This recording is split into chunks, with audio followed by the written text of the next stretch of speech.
বন্ধুরা, আজকের আমার ভিডিওর বিষয়বস্তু হলো বোগেনভেলিয়া গাছের অক্টোবর মাসের পরিচর্যা। বোগেনভেলিয়া বাগানবিলাস অথবা কাগজ ফুল গাছের এই অক্টোবর মাসে কোন বিশেষ গুরুত্বপূর্ণ পরিচর্যা করতে হবে, এই সময় গাছে প্রচুর পরিমাণে ফুল আনার জন্য কোন কোন ট্রিক্স ফলো করতে হবে, সবটাই বলবো আজকের এই ভিডিওতে। তাছাড়া বন্ধুরা, এই সময় আমরা অক্টোবর মাসে কোন অর্গ্যানিক হোমমেড খাবার গাছে প্রয়োগ করব, যে খাবার প্রয়োগ করলে বোগেনভেলিয়া গাছ সম্পূর্ণ ফুলে ফুলে ভরে উঠবে। পাতার থেকে বেশি ফুল যদি ফোটাতে চাও বোগেনভেলিয়া গাছে, তাহলে আজকের এই ভিডিওটা কিন্তু সম্পূর্ণ দেখতে হবে। একটু স্কিপ করো না বন্ধুরা, স্কিপ করলে কিন্তু অনেক কিছুই মিস করে ফেলবে। নমস্কার, আমি লাবণী, আমার বাগানে তোমাদের সবাইকে জানাই স্বাগত। ভিডিও শুরু করার আগে আমার তোমাদের সবার কাছে একটাই অনুরোধ, ভিডিও যদি ভালো লাগে তো প্লিজ একটা লাইক করো। ভিডিও যদি ইনফরমেটিভ মনে হয় তাহলে তোমাদের সকল বাগানপ্রেমী বন্ধুদের কাছে ভিডিওটা শেয়ার করার অনুরোধ রইল। যদি চ্যানেলে নতুন বন্ধু হয়ে থাকো তাহলে চ্যানেলটাকে সাবস্ক্রাইব করে পাশের বেল আইকনটা প্রেস করে দিও, কারণ এই রকম নিত্য নতুন ভিডিও কিন্তু আমি প্রত্যেক দিন ঠিক সন্ধ্যা 6টার সময় আপলোড করে থাকি। ভিডিও আপলোড হওয়ার সঙ্গে সঙ্গেই তোমাদের মোবাইল স্ক্রিনে অথবা কম্পিউটার স্ক্রিনে ভিডিওর নোটিফিকেশন পৌঁছে যাবে। তো চলো আজকের ভিডিওটা শুরু করা যাক। বন্ধুরা, বোগেনভেলিয়া গাছ হলো একটি গ্রীষ্মকালীন এবং শীতকালীন ফুলের গাছ। শুধুমাত্র বর্ষাকালের কয়েকটা দিন এই গাছে ফুল থাকে না, তারপর সারা বছরই কিন্তু এই গাছে ফুল ফুটতে দেখা যায়। বন্ধুরা, বোগেনভেলিয়া গাছ থেকে প্রচুর পরিমাণে ফুল পাওয়ার জন্য প্রথমেই বলবো কয়েকটা কেয়ার টিপসের কথা, যে কেয়ার টিপসগুলো ফলো করলে তোমাদের বাগানের বোগেনভেলিয়া গাছ কিন্তু কয়েকদিনের মধ্যেই রঙে রঙে রঙিন হয়ে উঠবে। প্রথমেই বলবো কেয়ার টিপস নাম্বার 1। যেহেতু বোগেনভেলিয়া গাছ একটা সান লাভিং প্ল্যান্ট, তাই এই গাছকে আমাদেরকে কিন্তু ফুল সানলাইটের মধ্যে রাখতে হবে। এই গাছকে কিন্তু কখনোই শেডের মধ্যে রাখা যাবে না। শেডের মধ্যে রাখলে কিন্তু এই গাছে ফুল আসবে না। যেখানে সারা দিন পর্যাপ্ত পরিমাণ রোদ্দুর থাকে সেখানেই কিন্তু এই বোগেনভেলিয়া গাছকে রাখতে হবে, তবেই কিন্তু এই গাছে ভরে ভরে ফুল আসবে। Care tips number 2। বন্ধুরা, এই গাছে আমরা জল কতটা পরিমাণ দেব? এই গাছে অতিরিক্ত জল একেবারেই প্রয়োজন হয় না। যে সমস্ত বন্ধুদের হাতে একদম সময় কম, সেই সমস্ত বন্ধুরা কিন্তু এই বোগেনভেলিয়া গাছ তাদের বাগানে রাখতে পারে। তার কারণ এই বোগেনভেলিয়া গাছের যত্ন কিন্তু খুব কম। প্রতিদিন যে জল প্রয়োগ করতে হবে তা একেবারেই নয়। এখন প্রচুর পরিমাণে বৃষ্টি হচ্ছে, তাই জল তো প্রত্যেক দিনই গাছ পেয়ে যাচ্ছে, কিন্তু যখন বৃষ্টি হবে না তখন কিন্তু তোমাদেরকে অন্তত সপ্তাহে 2 থেকে 3 দিন জল এই গাছে প্রয়োগ করতেই হবে। বন্ধুরা, এবার আসি care tips number 3। Care tips number 3 হলো পিঞ্চিং। এই গাছের হার্ড প্রুনিং আমি কিন্তু সেপ্টেম্বর মাসে দেখিয়েছিলাম, তো অক্টোবর মাসে আমাদেরকে কিন্তু এই গাছের পিঞ্চিং করতে হবে। তো ভালোভাবে লক্ষ্য করলে বুঝতে পারবে আমি কোথা থেকে এই গাছের পিঞ্চিং করছি। সবসময় যে বোগেনভেলিয়া গাছের মাথাতেই ফুল আসবে তা নয়, এই গাছের কিন্তু যত পরিমাণে ব্রাঞ্চ আসবে তত পরিমাণ ব্রাঞ্চেই কিন্তু ফুল আসবে। তাই এই গাছে যত তোমরা ব্রাঞ্চ আনতে পারবে গাছে কিন্তু ফুল তত তোমরা বেশি পাবে। তাই এই গাছে কিন্তু তোমাদেরকে লাগাতার পিঞ্চিং করে যেতে হবে। যত বেশি পিঞ্চিং করতে পারবে তত বেশি কিন্তু সাইড থেকে ব্রাঞ্চ আসবে এবং সেই ব্রাঞ্চে প্রচুর পরিমাণে ফুল ফুটবে। বন্ধুরা, এই সময় তোমরা কিন্তু হার্ড প্রুনিং করতে পারো। যদি তোমরা এখনো পর্যন্ত না তোমাদের বোগেনভেলিয়া গাছে হার্ড প্রুনিং করে থাকো তাহলে তোমরা এই সময় হার্ড প্রুনিং করতে পারো, কিন্তু গাছে ফুল আসতে একটু দেরি হবে। আর যদি আগে থেকে তোমরা হার্ড প্রুনিং করে ফেলো তাহলে এই সময় তোমরা তোমাদের বোগেনভেলিয়া গাছে কিন্তু পিঞ্চিংটা করো। এবার বলবো কেয়ার টিপস নাম্বার 4। বন্ধুরা, আমরা আমাদের বাগানের বোগেনভেলিয়া গাছে যদি হার্ড প্রুনিং এই সময় করে থাকি তাহলে সেই হার্ড প্রুনিং করা ডালগুলো ফেলে না দিয়ে নর্মাল বালির মধ্যে তোমরা যদি প্রতিস্থাপন করে রেখে দিতে পারো তাহলে কিন্তু কয়েকদিনের মধ্যেই নতুন চারা গাছ তোমরা পেয়ে যাবে। নর্মাল লাল বালির মধ্যে প্রতিস্থাপন করে রাখতে পারো অ্যালোভেরা জেল লাগিয়ে রুটিং হরমোন হিসাবে। তাছাড়া তোমরা কিন্তু বালি এবং মাটি, সমপরিমাণ বালি এবং মাটি মিশিয়ে সেই মিডিয়ার মধ্যেও প্রতিস্থাপন করে রাখতে পারো। তবে ছায়া জায়গায় রাখতে হবে, তাহলে তবেই কিন্তু এই গাছের রুট আসবে। রোদ্দুরে কিন্তু একেবারেই রাখা যাবে না। Care tips number 5। বন্ধুরা, এই সময় কিন্তু আমাদের বোগেনভেলিয়া গাছে প্রচুর পরিমাণে ফাঙ্গাসের আক্রমণ হবে, তার কারণ এখন প্রচুর পরিমাণে বৃষ্টি হচ্ছে। তো বৃষ্টির ফলে গাছের পাতা এইভাবে কিন্তু অনেক পাতা পচে যেতে পারে। তো আমাদেরকে এই সময় কিন্তু কোনো ভালো মানের ফাঙ্গিসাইড অবশ্যই প্রয়োগ করতে হবে। প্রথমে পচা পাতাগুলোকে তুলে ফেলে দিতে হবে, তারপর নিতে হবে 1 লিটার জল। তো আমি এটা স্প্রেয়ার বটলের মধ্যে 1 লিটার জল ভরে নিয়েছি। 1 লিটার জলের মধ্যে দিয়ে দেবো অ্যামিস্টার টপ ফাঙ্গিসাইড। আমি এই অ্যামিস্টার টপ ফাঙ্গিসাইডটা আগেও তোমাদের দেখিয়েছি ভিডিওতে। এই ফাঙ্গিসাইডটা আমি কিন্তু আমার বোগেনভেলিয়া গাছে প্রয়োগ করি, তার কারণ অ্যামিস্টার টপ ফাঙ্গিসাইড প্রয়োগ করলে গাছের মধ্যে পচা পাতার সমস্যা কিন্তু একেবারেই কমে যায়। এই অতিরিক্ত বৃষ্টিতে আমাদের গাছে কিন্তু এই সমস্যাটা খুব বেশি দেখা যাবে। অনেক সময় গাছের গোড়া পচে, কাণ্ড পচে গাছ মারাও যায়। তাই এই সময় কিন্তু আমাদেরকে মনে করে ফাঙ্গিসাইডটা 15 দিন অন্তর অন্তর প্রয়োগ করতেই হবে। 1 লিটার জলে 1 ml অ্যামিস্টার টপ ফাঙ্গিসাইড মিশিয়ে গাছের পাতায় ভালোভাবে স্প্রে করতে হবে। সম্পূর্ণ গাছে, বাগানে যতগুলো গাছ রয়েছে প্রত্যেকটা গাছে কিন্তু ফাঙ্গিসাইডটা স্প্রে করতে হবে সকালবেলা 15 দিন অন্তর অন্তর। বন্ধুরা, যদি তোমাদের কাছে অ্যামিস্টার টপ না থাকে এই মুহূর্তে, তাহলে তোমরা সেক্ষেত্রে যে কোনো ফাঙ্গিসাইড প্রয়োগ করতে পারো।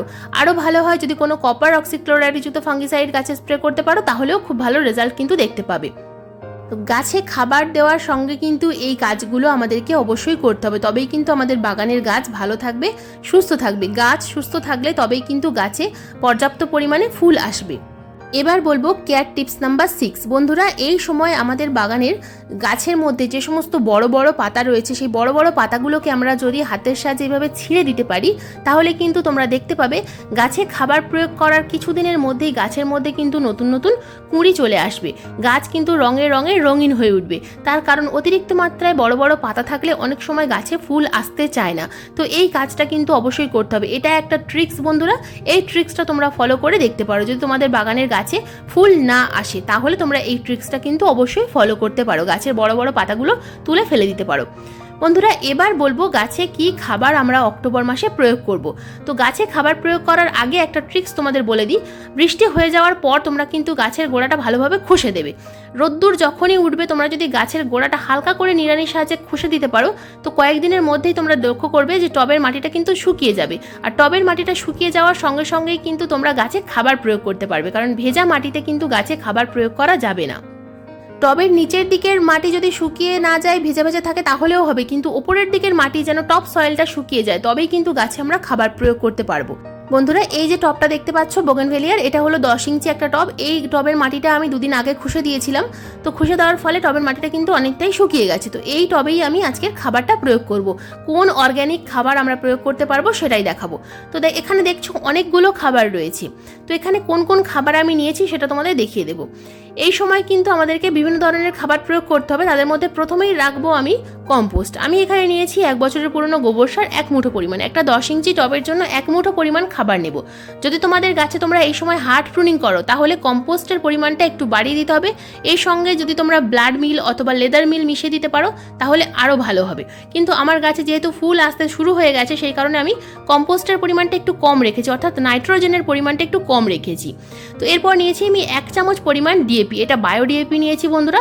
তোমরা এখানে চাইলে কিন্তু 10 ইঞ্চি টবে রাসায়নিক ডিএপি নিতে পারো, হাফ চামচেরও হাফ চামচ পরিমাণ, অর্থাৎ তোমরা 10 থেকে 12টা দানা গুনে গুনে রাসায়নিক ডিএপি দিতে পারো।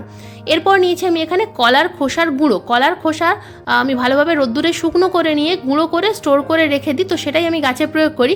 কিন্তু যদি তোমাদের কাছে কলার খোসার গুঁড়ো না থাকে, সেক্ষেত্রে তোমরা কলার খোসাকে 2 থেকে 3 দিন রোদ্দুরে শুকনো করে নিয়ে তারপরে টুকরো টুকরো করে কেটে সেটাকে তোমরা গাছের গোড়ায় দিতে পারো। এরপর নিয়েছি আমি এখানে 1 চামচ পরিমাণ হলুদ গুঁড়ো। যদি তোমাদের কাছে ট্রাইকোডার্মা ভিরিডি থাকে, তাহলে সেক্ষেত্রে এখানে তোমরা 1 চামচ পরিমাণ ট্রাইকোডার্মা ভিরিডি নিতে পারো। তো এরপর যেটা সাদা রঙের চিনির দানার মতো দেখতে পাচ্ছ, এটা হলো এপসাম সল্ট, অর্থাৎ ম্যাগনেসিয়াম সালফেট। তো এই এপসাম সল্ট আমাদেরকে কিন্তু এই সময় গাছে প্রয়োগ করতে হবে গাছের পাতা সবুজ থাকার জন্য। অতিরিক্ত বৃষ্টিতে অনেক সময় গাছে ক্লোরোসিসের সমস্যা দেখা দেয়, গাছের পাতা হলুদ হয়ে যায়। তো এই এপসাম সল্ট আমরা হাফ চামচ পরিমাণ যদি মাসে 2 বার টবের মাটিতে প্রয়োগ করতে পারি, তাহলে কিন্তু খুব ভালো রেজাল্ট দেখতে পাবো। তাছাড়া তোমরা এপসাম সল্ট কিন্তু 2 গ্রাম 1 লিটার জলে গুলে গাছের পাতায় স্প্রেও করতে পারো। তো এই কয়েকটা উপাদান আমি নিয়ে নিয়েছি, খুব ভালোভাবে কিন্তু মিশিয়ে নেব। এরপর এই সম্পূর্ণ খাবারটা আমি কিন্তু এই 10 ইঞ্চি টবে প্রয়োগ করব। যদি তোমাদের গাছ 8 ইঞ্চি টবে থাকে, সেক্ষেত্রে এই সম্পূর্ণ খাবারটা ভালোভাবে মিশিয়ে নেওয়ার পর এখান থেকে অর্ধেক পরিমাণ তোমরা 8 ইঞ্চি টবে প্রয়োগ করতে পারবে। যদি 10 ইঞ্চি টবে থাকে, তাহলে সম্পূর্ণ পরিমাণ খাবারটাই কিন্তু প্রয়োগ করা যাবে। যদি 12 ইঞ্চি টবে থাকে, সেক্ষেত্রে তোমরা কিন্তু খাবারের পরিমাণটা একটু বাড়িয়ে নেবে। এই যে খাবারটা দেখাচ্ছি বন্ধুরা, এটা কিন্তু আবারও 15 দিন পর তোমরা গাছে প্রয়োগ করতে পারবে। তাছাড়া বিভিন্ন ধরনের লিকুইড খাবার প্রয়োগ করা যাবে, সেগুলো আমি পরপর ভিডিও কিন্তু দিতে থাকবো। খাবার প্রয়োগ করার পর উপর থেকে সামান্য পরিমাণ জল আমি ছিটিয়ে দিলাম, কারণ টবের নিচের দিকে সয়েল কিন্তু হালকা ভেজা রয়েছে, যে কারণে আমি উপর থেকে সামান্য পরিমাণ জল প্রয়োগ করলাম। বন্ধুরা, এবার বলবো যদি তোমাদের বাগানের জমিতে বোগেনভেলিয়া গাছ থাকে, সেক্ষেত্রে তোমরা কি করবে। জমির বোগেনভেলিয়া গাছে আমি কিন্তু সেপ্টেম্বর মাসের মাঝামাঝি সময় হার্ড প্রুনিং করে দিয়েছি। তো এই কাজটা তোমরা এখনও করতে পারো। তো বোগেনভেলিয়া গাছে হার্ড প্রুনিং করার পর গাছে কিন্তু প্রচুর পরিমাণে কচি কচি ব্রাঞ্চ এসেছে। তো এই ব্রাঞ্চগুলো আমি কিন্তু টিপ প্রুনিং করছি। ঠিক যেমনভাবে আমি টবের গাছে টিপ প্রুনিং করি, ঠিক তেমনই কিন্তু জমির গাছেও আমি টিপ প্রুনিং করছি। এই টিপ প্রুনিং করার পর গাছে কিন্তু খাবার প্রয়োগ করতে হবে। জমির গাছে খাবার প্রয়োগ করার জন্য আমি কয়েকদিন আগে যে মিশ্র খাবারটা তোমাদের দেখিয়েছিলাম তৈরি করা, সেই খাবারটাই কিন্তু আমি জমির গাছে, জমির বোগেনভেলিয়া গাছে বা গোলাপ গাছে বা জমির জবা গাছে আমি প্রয়োগ করি। যদি তোমরা সেই ভিডিওটা দেখে মিশ্র খাবার তৈরি করে রেখে দাও, তাহলে সেই খাবারটা তোমরা এক একটা জমির গাছে কিন্তু 250 গ্রাম করে প্রয়োগ করতে পারো। তাহলে কিন্তু তোমরা দুর্দান্ত রেজাল্ট দেখতে পাবে। জমির মাটি যখনই শুকিয়ে যাবে তোমরা তখনই কিন্তু এই খাবারটা প্রয়োগ করবে। আর যদি তোমরা সেই ভিডিওটা দেখে না থাকো, তাহলে আমি ডেসক্রিপশন বক্সে লিঙ্ক দিয়ে রাখবো। তোমরা চাইলে ভিডিওটা দেখে নিয়ে খাবারটা তৈরি করে রাখো, কিছুদিন পর তোমরা খাবারটা প্রয়োগ করতে পারবে। বন্ধুরা, যদি তোমরা তোমাদের বাগানে বোগেনভেলিয়া গাছ প্রতিস্থাপন করতে চাও, তাহলে তোমরা কিন্তু এই সময় নার্সারি থেকে বোগেনভেলিয়া গাছের চারা কিনে এনে প্রতিস্থাপন করতে পারো। এখন কিন্তু নার্সারিতে প্রচুর পরিমাণে বোগেনভেলিয়া গাছের চারা কিনতে পাওয়া যাচ্ছে। হাইব্রিড ভ্যারাইটি, দেশি ভ্যারাইটি সমস্ত রকমের বোগেনভেলিয়া গাছের চারা কিনতে পাওয়া যায়। তোমরা কিনে এনে এই সময় কিন্তু প্রতিস্থাপন করে রাখতে পারো। আমার চ্যানেলে বোগেনভেলিয়া গাছের প্রতিস্থাপনের ভিডিও আছে, আমি ডেসক্রিপশন বক্সে লিঙ্ক দিয়ে রাখবো। তোমরা চাইলে দেখে নিয়ে বোগেনভেলিয়া গাছ নার্সারি থেকে কিনে এনে প্রতিস্থাপন করতে পারো। তাছাড়া তোমরা কিন্তু বাড়িতে চারাও তৈরি করতে পারো। বন্ধুরা, বোগেনভেলিয়া গাছে এই যে এত কালারিং ফুল ফুটে থাকে, এগুলো কিন্তু সবটাই ফুল নয়। এর মধ্যে যে ছোট ছোট সাদা রঙের যে ফুলগুলো দেখতে পাচ্ছ, এগুলোই হলো ফুল। আর বাইরের যে রঙিন পাপড়িগুলো দেখা যায়, এগুলো হলো এই ছোট ছোট সাদা সাদা ফুলের রক্ষা কবচ। তো এগুলোকে আমরা সম্পূর্ণটাই ফুল বলি, কিন্তু এগুলো অরিজিনাল ভেতরের অংশটাকেই ফুল বলা হয়। তো বন্ধুরা, এই ছিল আজকের আমার বোগেনভেলিয়া গাছের অক্টোবর মাসের পরিচর্যার ভিডিওটা কেমন লাগলো অবশ্যই কমেন্ট করে জানাবে। যদি ভিডিও সংক্রান্ত কোনো প্রশ্ন থাকে অবশ্যই আমাকে কমেন্ট করবে, আমি যথাযথ উত্তর দেওয়ার চেষ্টা করব। তো বন্ধুরা, আজকের ভিডিওটা যদি তোমাদের ভালো লেগে থাকে তো প্লিজ লাইক করো, প্লিজ শেয়ার করো, হাইপ করো। চ্যানেলে নতুন বন্ধু হয়ে থাকলে চ্যানেলটাকে সাবস্ক্রাইব করে পাশের বেল আইকনটা প্রেস করে দিও। আজকের এই ভিডিওটা সম্পূর্ণ মনোযোগ দিয়ে দেখার জন্য তোমাদের সবাইকে জানাই অসংখ্য অসংখ্য ধন্যবাদ।